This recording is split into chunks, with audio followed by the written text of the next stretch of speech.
Dalam Undang-Undang Pernikahan Nomor 1 Tahun 1974 Bab 1 Pasal 1, perkawinan diartikan sebagai ikatan lahir dan batin antara seorang laki-laki dengan seorang perempuan sebagai suami istri dengan tujuan untuk membentuk keluarga atau rumah tangga yang bahagia kekal berdasarkan Tuhan Yang Maha Esa.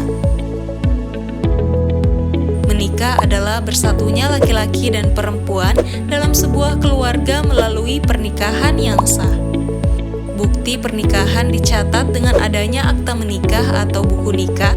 Masing-masing mendapatkan buku nikah, warna merah untuk laki-laki dan warna hijau untuk perempuan. Oleh karena itu, laki-laki dan perempuan sebagai calon pasangan yang akan membangun keluarga perlu memiliki kesiapan. Ada 10 dimensi kesiapan berkeluarga: kesiapan usia, kesiapan fisik, kesiapan mental, kesiapan finansial, kesiapan moral, kesiapan emosi, kesiapan sosial, kesiapan interpersonal, keterampilan hidup, dan kesiapan intelektual. Usia ideal untuk menikah pada perempuan.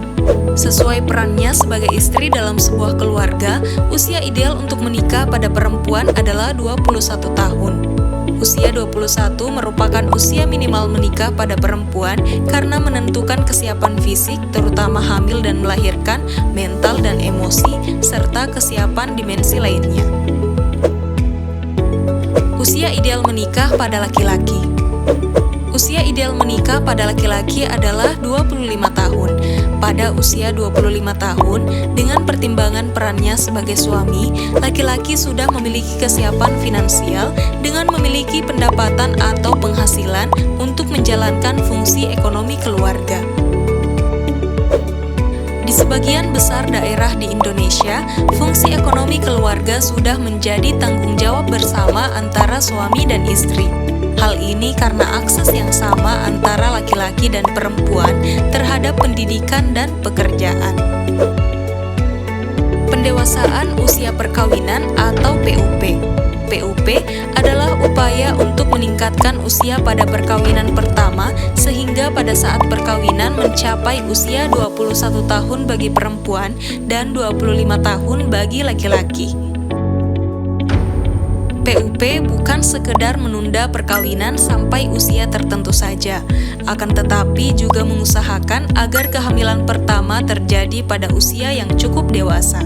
Apabila seseorang gagal mendewasakan usia perkawinannya, maka diupayakan adanya penundaan kehamilan anak pertama. Penundaan kehamilan anak pertama ini disebut sebagai anjuran untuk mengubah bulan madu menjadi tahun madu. Adapun tujuan pendewasaan usia perkawinan yaitu menurunnya angka kelahiran atau TFR, meningkatnya median usia kawin pertama, meningkatnya indeks pembangunan keluarga, serta kesempatan aktualisasi diri bagi perempuan. Akibat dari pernikahan usia dini bagi remaja ditinjau dari aspek ekonomi dan sosial. Secara umum, remaja yang menikah usia dini seringkali mengalami masalah perekonomian sebagai salah satu sumber ketidakharmonisan keluarga. Pasangan usia muda belum mampu dibebani suatu pekerjaan yang memerlukan keterampilan fisik untuk mendatangkan penghasilan baginya dan mencukupi kebutuhan keluarganya. Akibat pernikahan usia dini bagi remaja ditinjau dari aspek pendidikan. Pernikahan dini cenderung menyebabkan anak remaja mengalami putus sekolah pada usia dini. Akibatnya, lama sekolah mereka yang semestinya lebih panjang menjadi lebih cepat. Hal tersebut karena remaja harus membagi pikirannya dalam banyak hal, seperti belajar, mengurus suami dan anak. Anak perempuan yang menikah memiliki kecenderungan 11 kali lebih besar untuk tidak bersekolah dibandingkan anak perempuan yang masih bersekolah. Oleh karena itu, mari wujudkan generasi muda berencana dengan menerapkan pendewasaan usia perkawinan atau PUP.